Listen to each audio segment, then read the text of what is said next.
In this video, we're going to talk about how to develop speed on the double bass with single strokes. Now, this is just the way I do it. There are many other ways you can do it. I know Sean Lang has a couple of videos that he talks about his methods, but this is just the way I do it, and it's worked for me quite well. Before you start thinking, how am I going to get the speeds up to 250 and all that and above, you really got to think logistically. What kind of music do you play, and what are your end goals? For me, musically, I'm as fast as I need to be. I'm always looking at getting faster for my own personal gain, for fun, for solos and stuff, but really I don't need to practice too much more on speed just because what I play, I don't need to go that much faster. So really, when you're practicing yourself and you're setting goals for your drumming year and your drumming 6 months and all that you're doing, make sure that you have that in mind. Don't go out thinking, I really want to get to 300 beats per minute or something like that when you really don't need to. That being said, let me show you how I develop speed. Basically, what I like to do is play shots. When I'm developing speed, I'm not thinking too much of endurance. Endurance is something completely different. Speed is something that you want to be able to do, in my opinion, for short periods of time, whether it's for quick little bars here and there, so for fills. That's what I like to focus my speed on. So how I develop speed is by playing groups of 4, 8, 12, and 16, alternating from the snare drum and the bass drum. A lot of people call these hand-to-feet combos. You see them in fills and stuff, but they're great for practicing because what it does is it allows you to play shorter periods of time for a lot faster. When you play for long stints, you have to worry about your legs getting tired. You got to worry about your muscles cramping up and all that. So when you're playing shorter periods, you can usually go a little bit faster. Go as fast as you can with trading 4s, build it up to trading 8s, build it up to 16s, and keep going until you can play longer and longer periods. That's the best way to create speed, in my opinion. But before we get into all these exercises, I'm going to talk a little bit about placement on my feet on the pedals. You're going to notice that when I'm playing regular strokes, I'm anywhere from at the very tip of the pedal to about halfway. When I'm playing faster strokes, I'm always either halfway or a little bit closer to the end here. And the reason why I do that is because when you're playing faster strokes, you don't want to have to push all the way down on your pedal to get a full hit. That's just a waste of energy. So if you move your foot back about halfway or a little bit more, you have to push half as far to get the same stroke. This is great for when you're getting up to speeds of 180, 190, 200 beats per minute. It's just less work for you. Okay, so you already have your pedals set up correctly, or at least you should. If you do not have them set up, definitely go back and check the setup pedal video that teaches you everything about setting up your slave pedal and your master pedal, talks about the tension and everything like that. That needs to be set up perfectly before you can move on to playing fast speeds. Once that's all good and you have your feet placed in the middle, you're almost ready to go. There's just one more thing I want to talk about, and that's tracking your progress. Now, you probably heard this before, but it really does help.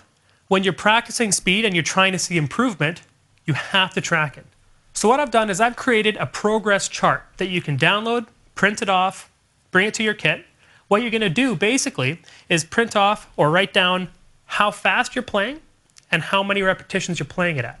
So if you're playing maybe a couple bars of 16th notes, you're going to say 8 bars of 16th notes at this tempo. And what that does is it's tracking how much speed you have at a certain time. When you keep going and keep going, you're going to see an improvement. Hopefully, and if you're actually practicing, you will see an improvement guaranteed. But as you continue, maybe do it once every other day, once a week, whatever fits your schedule.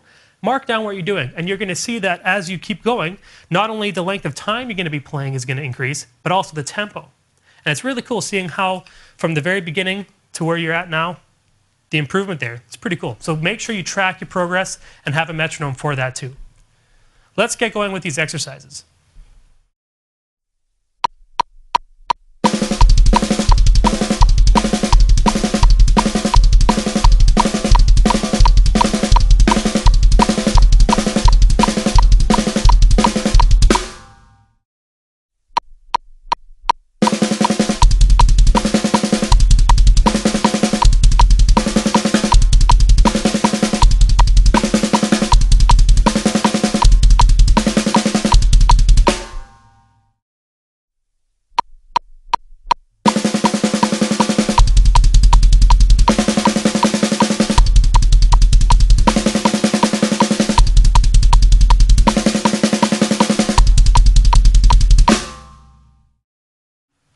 Okay, so as you can see, what I was doing is playing groups of 4 on the snare, 4 on the kick, 8 on the snare, 8 on the kick, and then I finally did a full bar of 16th notes on the snare drum, and then a full bar of 16th notes on the bass drum.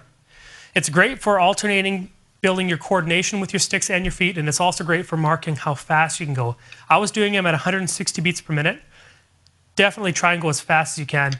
The quicker you go, the longer the time you can do it. Keep extending it. Maybe try 2 bars on the snare and 2 bars on the bass drum, but just keep building it. Make sure you track your progress with the click and with that practice progress chart as well. Let's move on to the next one here. So for these next ones, they're the exact same idea and concept, except instead of doing 6/8 notes, we're going to do 16th note triplets. Now, if you remember in one of my previous videos, I was mentioning that the top 3 notation or note values that you should be practicing are 8th notes, 16th notes, and 16th note triplets, because you're going to see those the most in what you play, at least from what I've experienced. So that's why whenever I practice something with 6/8 notes, I try and find the healthy medium in the click and practice the same thing with triplets, because it is a different pulse, it's a different feel, and it's very essential to practice. So let's practice your speed using a triplet feel rather than a regular 16th note feel. Try these ones out.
So now we're going to take the same concept that we've just been practicing with the snare drum and the bass drum, and we're going to apply it to a beat.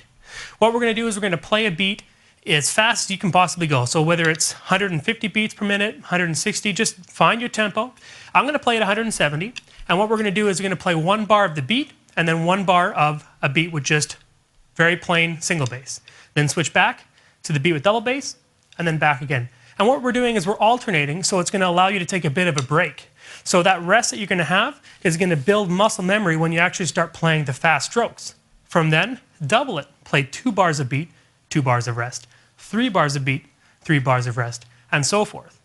Once you start doing that, you're going to start building your speed, maybe boost it up 5 beats per minute every other week or so, and you'll slowly see your speed increasing. Here's what I mean.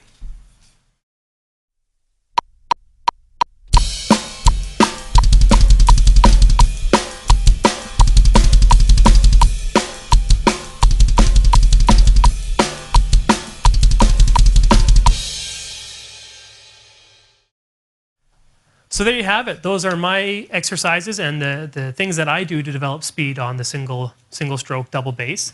Now, what I also like to do is set my metronome up to a speed where I'm pretty comfortable at, maybe something that's pushing it a little bit, and then just rotating through these exercises. I'll go from playing a beat to going to the snare drum and alternating with my bass drum, going back to a beat. What I also like to do is switch it up from 16th notes to 16th note triplets. You can go down to 8th note triplets if your tempo is a little bit too much, but just set your metronome up, play it for about 15 to 20 minutes a day. You'll notice a big improvement. I'll see you around.